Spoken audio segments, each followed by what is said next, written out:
Live from downtown Detroit, Local 4 News at 6 starts now.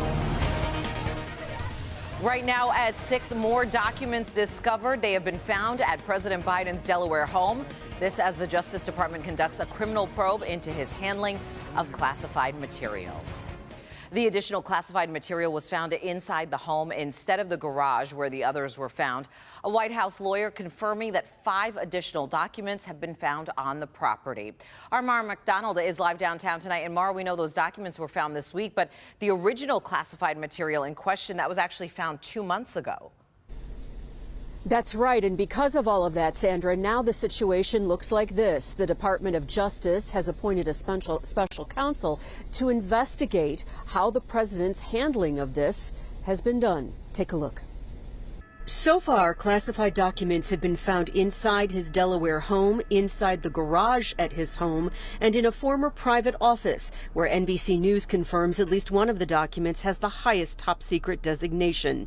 The president has so far not answered questions about storage of this material, and the White House has been getting increasing criticism in its decision not to go public with this, even though it is known for more than 2 months. There's an ongoing process, and we have spoken when it is appropriate. To be clear, it was originally Biden's staff who made the discovery and self-reported the issue and handed the documents over, but kept it quiet until this week and only confirmed the existence after a media report. House Republicans demanding answers as to why and launching an investigation. His attorney found these documents a week before the midterm elections.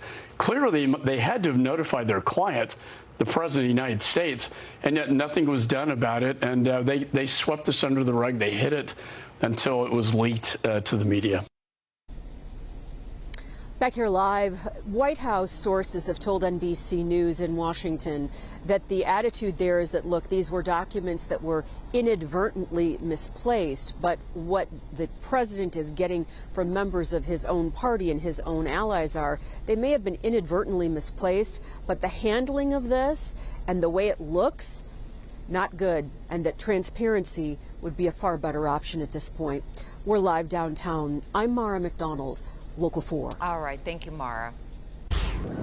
Time now for a check of your forecast as a sunny Saturday is winding down. Look at this beautiful shot. You're looking live at our Windsor Skycam right now, pointed at the Detroit riverfront. We do have another day or so to enjoy the sunshine until, of course, all good things must come to an end. Forewarned meteorologist Brian Sherman tracking the winter weather that's possible for the start of the work week. Brian? Yeah, that's right, Sandra. After plenty of sunshine today, I'm expecting much more heading throughout our Sunday before we've got not only one, but 2 systems on the way as we look ahead into next week. Tower cam looking over downtown Detroit this evening. We've kept the mainly clear skies heading into the early evening hours tonight after all that sunshine, but still very cold as you're heading outside this evening. 28 right now here in Detroit, 28 over in Ann Arbor, 27 right now as you're working over into Howell, and 29 tonight working over into Adrian. Factoring in the light wind chills this evening are also into the 20s for most everyone, but feeling like the upper teens right now over in Mount Clemens. So you're still going to need that heavy winter gear as we go throughout the rest of the evening. Sunshine all the way through the afternoon for the majority of the state, holding on to a little bit of cloud cover from Grand Rapids over toward Kalamazoo. But I think that's about it. We'll have a little bit of high cloud cover tonight. Mainly clear skies can be expected. Cold temperatures as well, falling out of the 30s into the 20s very quickly toward midnight tonight before, as Sandra said, all good things come to an end. We're going to talk about multiple rain and snow chances on the way, especially toward the end of next week. Your complete forewarned forecast coming up in just a few minutes. Also a good time to download that forewarned weather app, Exact Track 4D, Future Track, and weather alerts in the palm of your hands. Search WDIV in your favorite app store to download the app today. Sandra? All right. Thank you, Brian. A swearing-in ceremony and a celebration today for Congressman Sri Tandahar. An oath to office was given by Supreme Court Justice Kyra Harris Bolden. Tandahar was officially sworn in back on January 8th as the representative from the new 13th Congressional District of the state. Today's event took place at Triumph Church on Detroit's east side to mark the milestone.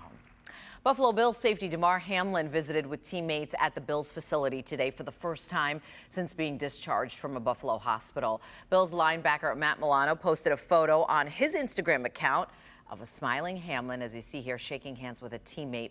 A person with direct knowledge of Hamlin's schedule did confirm to the Associated Press the player's visit.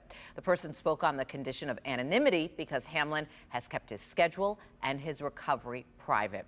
The visit comes about 2 weeks after the Bills' safety went into cardiac arrest and needed to be resuscitated on the field during that game in Cincinnati. The state of Maine landed its first Mega Millions jackpot, and it was a big one, too. Someone bought the winning ticket at this store in Lebanon, Maine, winning yesterday's $1.35 billion jackpot.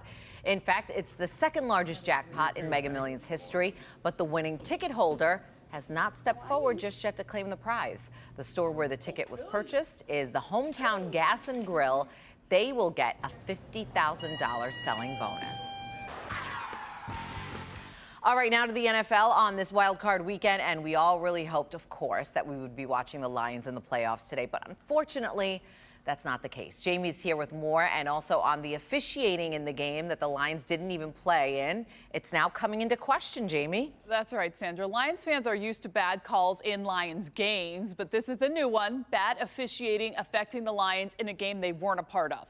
We're talking about the Rams and the Seahawks game last weekend, the one that had playoff implications, the one the Seahawks won. Well, there's a lot of talk this weekend still about how bad that game was officiated. ESPN is reporting executives and coaches are saying the NFL needs to reevaluate how the league trains its officials because of that game, calling it the worst officiated game of the year. A source even went so far as to tell Adam Schefter, quote, the Lions should be livid. It was an awful way for them to end their season. Reading between the lines, had the officiating been good, the Lions would be playing today. That's a really tough pill to swallow for Lions fans and for the organization, a team that had been on quite a roll, playing better football than some teams in the playoffs. Coming up in sports, we have some Lions players' reaction to all of this. Sandra. All right, thank you, Jamie. Still much more to come right here on Local 4 News at 6. Here's Megan. Start your new year off by helping someone in need, and it all starts with a trip to your local Kroger. We tell you all about the initiative tonight.